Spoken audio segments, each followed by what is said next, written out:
Hello नमस्कार, welcome to my channel study with success MB. आज हम पढ़ेंगे पर्वतों की रानी मसूरी, जो कि हमारे देहरादून ज़िले में आता है। पर्वतों की रानी मसूरी, इसमें मैंने आपको पॉइंट वाइज बताए हैं। बहुत ही आसानी से आप इनको याद कर सकते हैं और अच्छे से अपने नोट्स भी तैयार कर सकते हैं।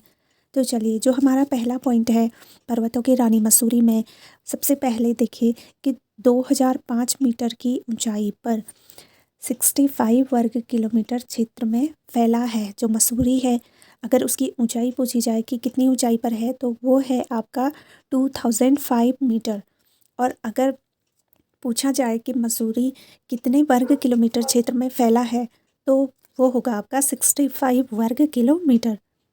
सेकंड देखिए, जो मसूरी है वो हमारे सबसे पुराने हिल स्टेशनों में से एक है। जो हिंदुस्तान के सबसे पुराने हिल स्टेशन है उसमें से एक है आपका पर्वतों की रानी मसूरी। थर्ड जो पॉइंट होगा कि इसके संस्थापक आयरिश अफसर कैप्टन यंग आदि थे। अगर इसके संस्थापक पूछे जाए तो उसमें आप आयरिश अफसर या फिर कैप्टन यंग, ये क्या थे, इसके संस्थापक थे। नेक्स्ट जो पॉइंट है कि 1825 में कैप्टन यंग ने मसूरी की खोज की थी। अगर मसूरी के संस्थापक पूछे जाए और वहाँ पे आयरिश अफसर हो या फिर कैप्टन यंग, तो दोनों में से आप अगर दोनों में से एक ही दिया है तो किसी एक को भी आप टिक कर लीजिए। लेकिन अगर बात आती है कि मसूरी की खोज किसने की थी, तो खोज की थी आपके कैप्टन यंग ने। वहाँ पे अगर आयरिश अफसर है तो वो नहीं, आपको कैप्टन यंग सही करके आना होगा। नेक्स्ट जो पॉइंट है इसमें कि अंग्रेज़ों ने यहाँ की भूमि को टिहरी नरेश सुदर्शन शाह से 80 वर्ष के लिए पट्टे पर लिया था। अगर कभी पूछा जाता है कि अंग्रेज़ों ने 80 वर्ष के लिए पट्टे पर मसूरी की ज़मीन किससे ली थी, तो उसमें होगा आपका आंसर टिहरी नरेश सुदर्शन शाह से ली थी इन्होंने 80 वर्ष के लिए पट्टे पर। नेक्स्ट जो पॉइंट है कि 1827 में यहाँ की पहली इमारत मलिंगार होटल बनी। जो मसूरी है, मसूरी में जो पहली इमारत का निर्माण हुआ वो हुआ था आपके मलिंगार होटल। उसकी इमारत बनी थी सबसे पहले, और कब बनी थी? 1827 ईस्वी में।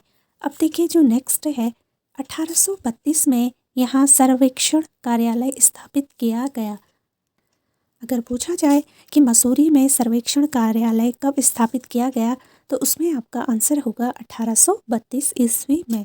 अब जो नेक्स्ट पॉइंट है देखिए, 1959 में तिब्बती जो धर्म गुरु दलाई लामा थे, वो सबसे पहले आए थे मसूरी में। ठीक है, मसूरी में आए थे पहले, उसके बाद कुछ टाइम के बाद ये हिमाचल में चले गए थे। अब जो नेक्स्ट पॉइंट है, जो मसूरी है हमारा, ये गंगोत्री एवं यमुनोत्री के मंदिरों का प्रवेश द्वार है। अगर गंगोत्री यमुनोत्री के प्रवेश द्वार के बारे में पूछा जाए तो वहाँ पे आपका उत्तर होगा पर्वतों की रानी। नेक्स्ट जो पॉइंट है कि यहाँ की सबसे ऊंची चोटी गनहिल पहाड़ी है। अगर मसूरी की सबसे ऊंची चोटी के बारे में पूछा जाए तो वहाँ पे आपका आंसर होगा गनहिल पहाड़ी। अब देखिए जो मसूरी है, यहाँ पे कुछ प्रमुख ऐसे स्थल हैं जो कि पर्यटन की दृष्टि से बहुत ही महत्वपूर्ण हैं। काफ़ी सुंदर ये जगह है। इसमें से जो प्रमुख हैं देखिए, कैंपटी फॉल यहाँ पे है, मैसी फॉल है, चक्राता फॉल। कई ज़्यादातर जो स्टूडेंट होते हैं वो चक्राता फॉल में ही गलत करके आते हैं, क्योंकि उन्हें लगता है कि चक्राता फॉल होगा आपके जुनसार में, लेकिन यह आता है आपके मसूरी के अंतर्गत। अब नेक्स्ट जो है, इसी में चक्राता फॉल के बाद Bhatta fall, Hardy fall, camel's bank, municipal garden, sir George Everest house, Nag Tibba, Top Tibba, Dhanaulti, नाग देवता का मंदिर, सुरकंडा देवी का मंदिर, ज्वाला जी का मंदिर, तिब्बती स्पूत, हैप्पी वैली, बैनोग हिल ऑब्जर्वेटरी, क्वेल सेंचुरी, क्लाउडेंट वन चेतना केंद्र, लंडौर बाजार और कुलड़ी बाजार प्रसिद्ध है। तो ये कुछ है प्रमुख स्थल जो कि पर्वतों की रानी मसूरी में स्थित है। काफ़ी खूबसूरत ये जगहें हैं, घूमने के लिए आप कभी भी जाएं तो बहुत ही सुंदर यहाँ पे नज़ारा आपको देखने को मिलता है। अब देखिए कुछ और जो है इसमें, भद्राज मंदिर। भद्राज जो मंदिर है ये भी आपका पर्वतों की रानी मसूरी में ही स्थित है। और यह जो मंदिर है भद्रराज मंदिर, यह मसूरी से 15 किलोमीटर की दूरी पर स्थित है। और अगर पूछा जाता है कि भद्रराज मंदिर कौन से भगवान का है, तो ये है आपके भगवान कृष्ण के जो अग्रज हैं, भगवान बलभद्र, ये उनको समर्पित है। भद्रराज मंदिर भगवान बलभद्र को समर्पित है। अगला जो है इसमें ज्वालाजी मंदिर, जो ज्वालाजी मंदिर है यह मसूरी से 9 किलोमीटर की दूरी पर स्थित पश्चिम दिशा में 2104 मीटर की ऊंचाई पर बिनोंग पहाड़ी पर है। देखिए बिनोंग पहाड़ी पर कई बार पूछा गया है प्रश्न कि जो ज्वालाजी मंदिर है ये कौन सी पहाड़ी पर स्थित है, तो ये है आपका बिनोंग पहाड़ी पर। अब जो नेक्स्ट है केम्प्टी फॉल, ये जो केम्प्टी फॉल है यह यमुनोत्री मार्ग पर मसूरी से 15 किलोमीटर की दूरी पर स्थित सर्वाधिक मनोहर एवं विशाल जलप्रपात है। जो ये केम्प्टी फॉल में जो जलप्रपात है यह काफ़ी सुंदर लगता है, कभी जाइएगा आप देखिएगा तो बहुत सुंदर ये नज़ारा होता है। यहाँ पे एक झरना टाइप का है जहाँ से कि ऊपर से पानी नीचे गिरता है, करीबन 50 फुट की ऊंचाई से यहाँ पे पानी नीचे गिरता है और बहुत ही सुंदर ये स्थान है। अगला जो है हमारा सुरकंडा देवी मंदिर, जो सुरकंडा देवी मंदिर है यह मसूरी से 33 किलोमीटर दूर और 3030 मीटर की ऊंचाई पर कद्दू खाल नामक ग्राम के निकट स्थित है।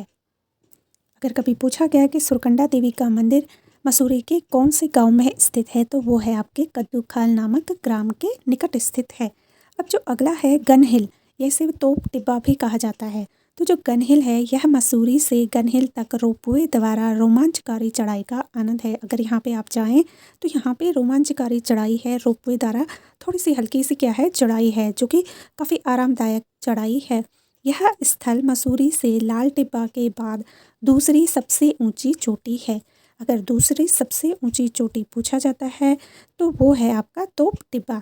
अब जो लास्ट इसमें एक स्थल है वो है आपका कैमल बैंक। देखिए जो ये कैमल बैंक, जैसे आपको नाम से भी लग रहा होगा कि कैमल, तो ये कैमल बैंक जो है यह स्थल सूर्यास्त का मनोहर दृश्य प्रस्तुत करता है। जब सूर्यास्त होता है, जिस टाइम सूर्य डूबने की स्थिति में होता है, तो उस टाइम यहाँ का जो दृश्य है काफ़ी मनोहर होता है। और उस समय यह स्थान जो ये कैमल बैंक है, यह स्थान ऐसे लगता है कि बैठे हुए ऊँट के समान प्रतीत होता है। अगर आप देखें इस स्थल को सूर्यास्त के समय तो ऐसा लगता है कि कोई ऊँट बैठा हुआ है। तो चलिए ये था आपका पर्वतों की रानी मसूरी के बारे में जानकारी, मैंने आपको डिटेल में बता दी है। ये भी आपके देहरादून ज़िला में ही आता है। देहरादून ज़िले की जो वीडियोस है वो मैं पहले ही प्लेलिस्ट में ऐड कर चुकी हूँ, तो आपको अगर देखनी हो तो आप प्लेलिस्ट में जाके देख सकते हैं और अपने नोट्स भी ऐसे तैयार कर सकते हैं। तो चलिए फिर मिलते हैं हम अपनी नेक्स्ट वीडियो में, तब तक आप अपना ध्यान रखिएगा। Bye and take care.